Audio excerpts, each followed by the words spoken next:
Hello guys, आज जो हम चैप्टर पढ़ने वाले हैं उसको कहते हैं फाइनल अकाउंट या फिर फाइनेंशियल अकाउंट। तो आप ये देख सकते हैं गाइस, इस चैप्टर ये नाम है। तो सबसे पहले हमको ये देखते हैं हम स्टार्ट कैसे करते हैं बनाना। सबसे पहले हम बनाते हैं जनरल जनरल फिर बनाते हैं लेजर, फिर बनाते हैं फाइनेंशियल बैलेंस, फाइनल बैलेंस। फिर हम लोग लास्ट में वापस यहीं आते हैं और ये बनाते हैं फाइनेंशियल स्टेटमेंट। तो दो रीजन है कि हम क्यों बनाते हैं, क्यों बनाते हैं, हम क्यों बनाते हैं। सबसे पहले हम जानते हैं हम इसको बनाते हैं, लेकिन दो चीज़ होती है जिसके कारण हम इसको बनाते हैं। पहला ये होता है कि हमको ये चेक करना पड़ता है कि हमारा प्रॉफिटेबिलिटी क्या होती है, मतलब जो हम कर रहे हैं उससे हमको फ़ायदा कितना हो रहा है और नुकसान कितना हो रहा है, प्रॉफिट एंड लॉस। ठीक, उसके बाद अब हमको दूसरा चीज़ ये होता है, हम ये चेक करना चाहते हैं हमारी फाइनेंशियल पोजीशन क्या है। हम ये चेक करना चाहते हैं कि हमारा वेल्थ कितना है, मतलब हमारे पास कितना बचा है। और वेल्थ में आता है आपका एसेट्स एंड लाइबिलिटी, कि हमको कितना देना है, कितना हमारे पास है एसेट्स, क्योंकि ये सब हमारा पहले से एक्सपेंडिचर में आता है, तो हम लोग का पहले से हमारे पास हमेशा रहेगा।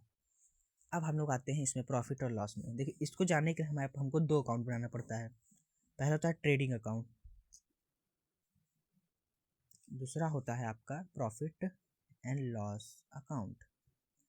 ठीक, आई होप इतना आप लोग को समझ में आया हो। अब आगे, इसके आगे मैं आप लोग को और चीज़ बताऊंगा। एक चीज़ और बताना चाहूँगा, जो हम ये बनाते हैं, जितना भी हम अकाउंट्स का अपना ये सब करते हैं, जितना भी स्टेटमेंट करते हैं, ये हम लोग करते क्यों हैं, सोल प्रॉप राइटर के लिए। ठीक, इनके लिए किया जाता है, क्योंकि हम इसी का पढ़ रहे थे अकाउंट्स। तो गाइस, अब जो हमारा एसेट्स और जो हमारा लाइबिलिटी होता है,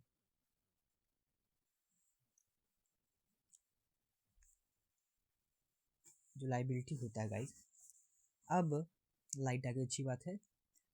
अब वो होता क्या है, क्या होता है, उसके लिए हम बैलेंस शीट बनाते हैं।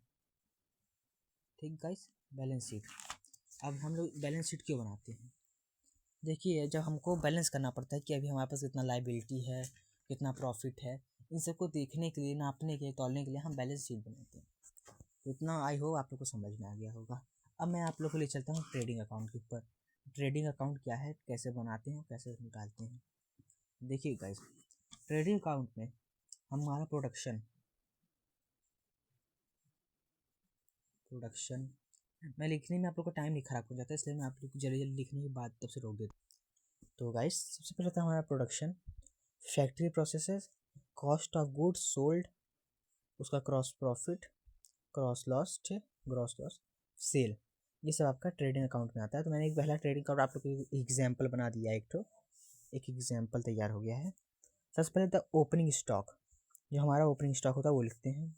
फिर हमारा जो परचेज होता है, देखिए, परचेज में से माइनस करके, परचेज रिटर्न को माइनस करके लिखते हैं, और यहाँ पे सेल्स में से सेल्स रिटर्न को माइनस करके लिखते हैं। ठीक, लास्ट में आपका क्लोजिंग स्टॉक होता है, और यहाँ पे डायरेक्ट एक्सपेंसेस में जितने एक्सपेंसेस आपके होते हैं, मुझे जल्दीबाजी में मैंने लिख दिया, आप लोग चाहो तो इसका अच्छे से अपने कॉपी में लिख सकते हो। सामान को बदलने के या फिर खर्चे में, जो जल्दी खर्चे होते हैं हमारे, वो सब प्रोडक्शन एक्सपेंसेस, फैक्ट्री के एक्सपेंसेस, ठीक, इनवर्ल्ड एक्सपेंसेस, परचेज को खर्च में जो होते हैं, क्रॉस प्रॉफिट इसका लिखते हैं, क्रॉस लॉस लिखते हैं। ठीक, प्रॉफिट इधर, लॉस इधर। आई होप इतना आप लोग को समझ में आया हो। तो गाइस, अब चलते हैं हम लोग अपने प्रॉफिट और लॉस अकाउंट में। इसमें सबसे पहले हम लोग क्या लिखते हैं, क्रॉस लॉस या फिर क्रॉस प्रॉफिट लिखते हैं, याद रखिएगा। लॉस है तो इस तरफ, प्रॉफिट है तो इस तरफ, क्रॉस। अब देखिए, इसमें क्या होता है, इनडायरेक्ट एक्सपेंसेस होते हैं। तो इसमें जितने भी इसमें होते हैं सब इनडायरेक्ट एक्सपेंसेस होते हैं, ऑफिस के होते हैं। ऑफिस के एक्सपेंसेस हो गए, सैलरी एक्सपेंसेस हो गए, एडवर्टीजमेंट हो गया, लॉस इन फायर हो गया, लॉस बाय आपका जैसे किसी को दे दिया, लॉस बाय क्या बोलते हैं उसको ना, जैसे आपने किसी चोरी हो गई, लॉस बाय थेफ्ट हो गया, इतना सब। और इसमें क्या होता है ना गाइस, रेंट रिसीव, जो जो हमको मिलता है, कमीशन रिसीव, इंटरेस्ट, रिसीव, यहाँ रिसीव लिखना मैं भूल गया, receive, interest receive, dividend receive, ठीक, इन सबको हम इसमें लिखते हैं। लास्ट में हम इसके नेट लॉस लिखते हैं इस तरफ, और यहाँ नेट प्रॉफिट लिखते हैं, ठीक। ये आउटवर्ल्ड के लिए होता है, ठीक, ये था इनवर्ल्ड के लिए और ये आउटवर्ल्ड के लिए, ठीक। अब गाइस हम लोग चलते हैं इन डेफिनेशन में। सबसे पहले हमारा वाउचर बनता है, उसके बाद उस वाउचर से हमारा जनरल एंट्रीज बनता है, जिसमें हम ऐसे बनाते हैं, आप जो जानते हैं जनरल एंट्रीज, उसका हमारा लेजर बनता है। क्यों लेजर बनता है? जिससे जो जनरल एंट्रीज है हम सबका एक में, जैसे होता है ना सबका अलग अलग नाम लिखा है, कैश हर जगह लिखा हुआ है, तो हम एक जगह उसका पूरा पढ़ने के लिए, और किसी का नाम राजेश के ऊपर जितने अकाउंट हैं तो राजेश के जितने अकाउंट्स हैं सब एक जगह देखने के लिए हम लेजर बनाते हैं। अब क्या होता है दोस्तों, लेजर में बैलेंसिंग अकाउंट बनाना पड़ता है, बैलेंसिंग ऑफ अकाउंट्स। इसमें हमारा देखिए नॉमिनल अकाउंट का नहीं बनता है, नॉमिनल अकाउंट कभी नहीं बनेगा, सिर्फ रियल और पर्सनल बनता है। नॉमिनल अकाउंट का कभी भी बैलेंसिंग होती ही नहीं, बस रियल और पर्सनल की होती है। देखिए to be balance all assets, ठीक, इसमें रियल अकाउंट में ऑल एसेट आते हैं, पर्सनल अकाउंट में पर हाँ इसमें आपके नाम आते हैं Ram Sita, real persons, artificial person किसी कंपनी का नाम हो गया, या फिर जो इंसान को दिखाता है जैसे आपका क्रेडिटर डेबिटर, ये सब जो इंसान को शो करता है उन सब का रिप्रेजेंटेटिव ऑफ पर्सन, ठीक। इसका तो हम आते हैं आपका ट्रायल बैलेंस बनाने के लिए। ट्रायल बैलेंस कैसे बनता है, बहुत सारे बच्चे कंफ्यूज थे कि ट्रायल बैलेंस क्या है, ट्रायल बैलेंस क्या है, तो उसको आज मैं आपको कुछ चैप्टर में पढ़ाता हूँ। ट्रायल बैलेंस बनता कैसे है। सबसे क्या होता है ना, दो तरीके से बनता है ट्रायल बैलेंस, एक लेजर के तरीके से, एक तो फॉर्म ऑफ बैलेंस। तो देखो लेजर वाला बहुत बड़ा प्रोसेस है, उसके चक्कर में मत पड़ो, मैं आप लोग को आसान प्रोसेस बता रहा हूँ। अगर इसको रट लिए, मैं अभी भी बता रहा हूँ एकदम अच्छे से, अगर ये रट लिए तो ज़िंदगी में कभी ट्रायल बैलेंस गलत नहीं हुआ। क्लियर है, ये वाला क्लियर, एक बार देख लो ये वाला क्लियर जो मैं लिखा हूँ। इस क्लियर में ई आर जो होता है, ई आर का मतलब होता है एक्सपेंडिचर एंड एसेट्स, इन दोनों बस होते हैं डेबिट, बाकी सब कुछ क्रेडिट होगा। सी से कैपिटल, एल से तुम्हारा जितने भी वो होते हैं ना लाइबिलिटी, और आर से तुम्हारा जितना रिसीव रेवेन्यू होता है, जितना तुम पाते हो, ये सब तुम डेबिट क्रेडिट कर देना, बस इन दोनों को डेबिट कर देना, ठीक। एक्सपेंडिचर एसिड को डेबिट कर देना, बाकी सबको क्रेडिट कर देना। और ये जो ड्राइंग्स होता है हमारा ये भी डेबिट होता है। परचेज रिटर्न जो होता है क्रेडिट होता है, और यहाँ सेल्स रिटर्न डेबिट होता है। बाकी से देख लो, एक बार लिख दिया हूँ यहाँ पे मैं, capital, liability, expenses, assets, revenue, ठीक। इस क्लियर को याद कर लो, आपको पूरा ट्रायल बैलेंस क्लियर हो जाएगा।